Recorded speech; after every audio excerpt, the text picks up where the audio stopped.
va arrêter de discuter de Google et Meta pour évoquer un autre sujet qui est celui de la tech tax. Pardon.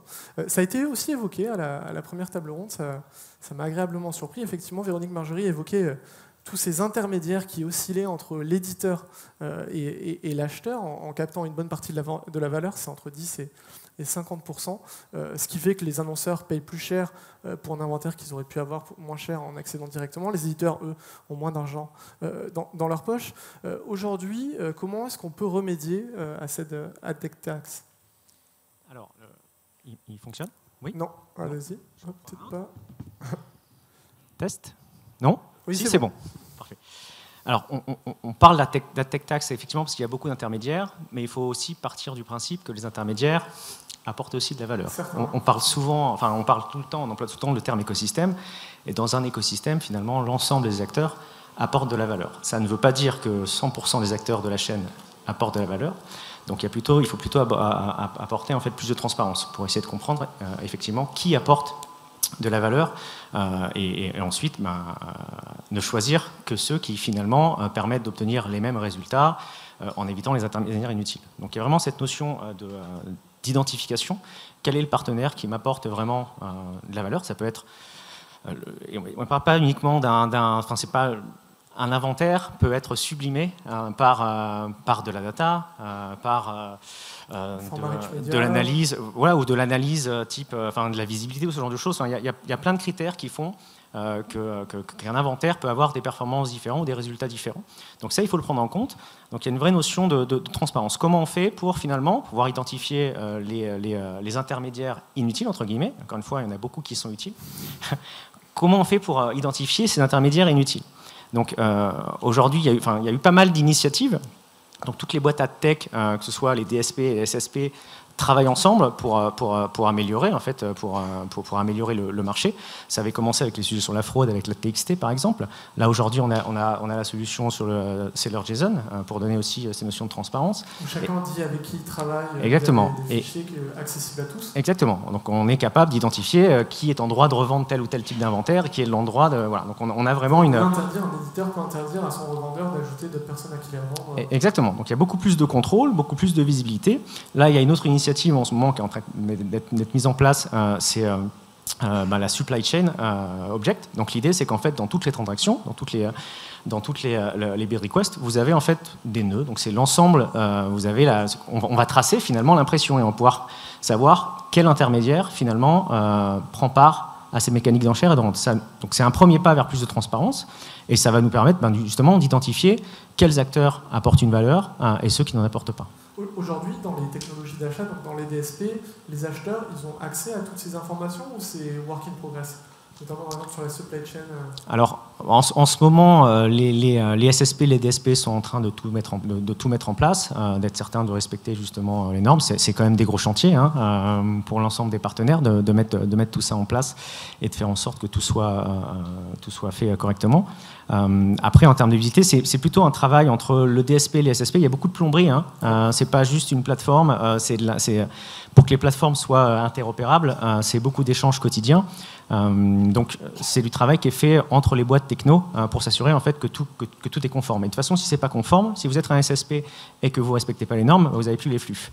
Donc c'est autant se plier aux règles et adopter les protocoles que tout le monde se doit d'utiliser. Alors vous avez évoqué la première étape, c'est l'identification. La deuxième étape, c'est de prendre les décisions en conséquence. Aujourd'hui, il y a un terme qui buzz un peu, c'est celui du SPO, le Supply Path Optimization. C'est concrètement choisir le chemin le plus court ou du moins le plus efficace. Qu'est-ce que ça va apporter justement le SPO selon vous à la tech? Alors, c'est effectivement choisir pas le plus court, mais effectivement le plus efficace. Et c'est cette logique. Effectivement, pour la même valeur ajoutée, effectivement, si on prend le chemin le plus court, on réduit les intermédiaires et donc soit ça va bénéficier à l'éditeur, soit ça va bénéficier à l'annonceur puisque finalement il va acheter l'impression un peu moins cher. Donc j'ai oublié la question donc, sur le SPO. Comment est-ce que justement le SPO va permettre d'apporter plus de bénéfices à ce marché? Alors je ne suis pas certain que ce soit quelque chose, on va dire que c'est une évolution logique de ce qui est en train de se passer. Si on regarde un petit peu l'historique de ces solutions de monétisation. Je vais remonter il y a quelques années auparavant. Donc moi, quand j'ai commencé en digital, donc je sais pas, dans les années 2000, les éditeurs avaient des invendus et les networks en fait monétisaient les invendus. Ensuite, dans les années, on va dire à partir de 2010, les éditeurs avaient besoin d'optimiser cette revente d'invendus, donc plutôt que de travailler qu'avec des partenaires, ils ont commencé à les mettre en compétition. Il y avait cette logique de médiation. Ensuite est arrivé le RTB, qui n'était plus dans une logique de cascade, mais de tout mettre en compétition.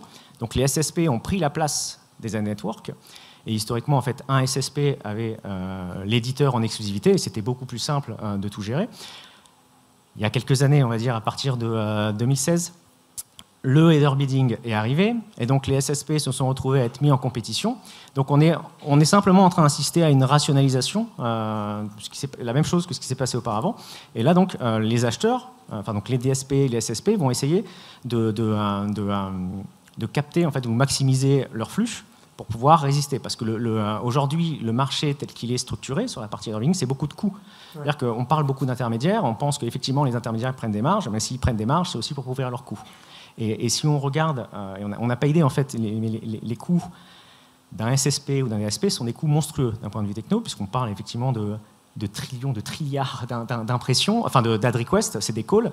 Alors ça vaut peut-être pas grand-chose, mais vu la volumétrie, c'est des centaines de milliers d'euros par mois de coûts sur chaque pays. Donc l'idée, c'est vraiment de rationaliser tout ça. Donc c'est mis en place. Hein. C'est pas nouveau. Vous avez la plupart des DSP ou des SSP qui ont leur méthode d'optimisation. C'est-à-dire qu'aujourd'hui, aucune techno n'écoute 100% d'un inventaire. Il y a des méthodes d'échantillonnage. Exactement. On fait un tri. Donc il y a des méthodes d'échantillonnage. Ça passe par un certain volume de QPS, par exemple. Ça va être certains inventaires qui vont être aux emplacements, qui vont être arrêtés d'être écoutés parce qu'en fait, ils sont peu achetés. C'est vraiment toute cette mécanique-là d'optimisation. Et c'est pour ça qu'en fait, les technos d'achat et de revente discutent en permanence pour essayer justement d'optimiser la tuyauterie et de faire en sorte que tout le monde s'y retrouve. Et donc vous, Azerion, vous êtes en plateforme full stack, DSP, SSP, vous avez aussi de l'inventaire en propre. Comment est-ce que justement vous mettez en ordre de marche pour aller dans le sens de cette ère du SPO et de la rationalisation? Ouais. Alors, effectivement, historiquement, nous on vient de la partie éditeur. Donc l'éditeur monétisait ses impressions avec de la publicité et il voulait contrôler son destin, entre guillemets, donc mieux comprendre comment la publicité fonctionnait. Donc, il y a quelques années, la tech était moins valorisée qu'actuellement, donc ils ont commencé à s'intéresser aussi aux la tech. Donc on a racheté un SSP, donc Improve Digital, ce qui nous permettait finalement d'avoir la tuyauterie, d'avoir le tuyau, mais ensuite ça ne répondait qu'à une partie du problème. Il fallait aussi contrôler ce qu'il y avait dans le tuyau. Donc au fur et à mesure, il y a eu d'autres acquisitions, donc des acquisitions effectivement de DSP, mais également de sociétés qui ont des formats spécifiques ou alors de régies avec des forces commerciales. L'idée étant de pouvoir justement amener une demande unique et réduire effectivement les intermédiaires pour pouvoir monétiser correctement les inventaires. Donc, vous êtes full stack, mais vous faites évidemment aussi du business avec d'autres DSP. On voit qu'aujourd'hui, justement, ces DSP, notamment The Trade Desk, essayent, dans cette logique de trouver le chemin le plus court, de se connecter directement à l'inventaire de l'éditeur, via le wrapper de l'éditeur. Il y a des POC qui sont en cours, notamment en France. Est-ce que pour un acteur comme vous, cette tendance-là, elle est inquiétante parce qu'il y a un certain niveau de désintermédiation, finalement, dans un sens?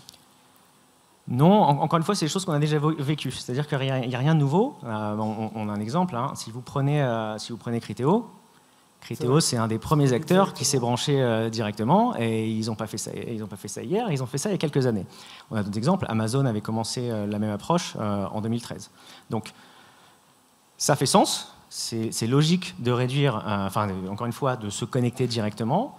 Ça fait naître d'autres problèmes. C'est-à-dire que l'éditeur, demain, s'il est obligé de gérer 50 ou 60 connexions, c'est un autre débat. Donc l'éditeur... pour l'aider à faire ça en général quand même. Oui, c'est un intermédiaire.